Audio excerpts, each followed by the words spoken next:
Magandang umaga mga idol. Ngayong umaga magluluto tayo ng isang simple pero masarap na almusal. Daing na flying fish. Kung mahilig kayo sa tuyo at daing, siguradong magugustuhan ito.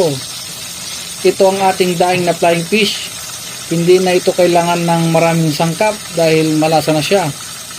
Kailangan lang natin ng mantika at kawali. Dahan-dahan lang ang apoy para hindi masunog. Iprito natin ng ilang minuto bawat side hanggang maging golden brown at crispy.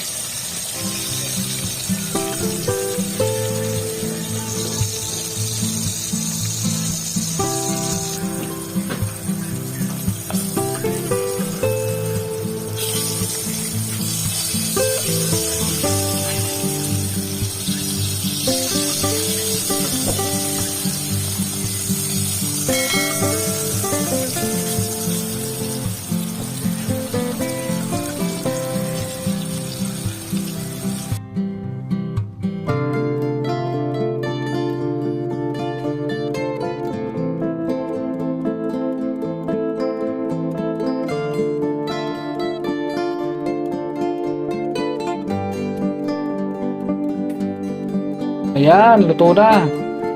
Crispy at mabango pa. Talagang nakakagutom. Masarap itong ipares sa sinangag, itlog at suka na may sili. Perfect na perfect pang almusal.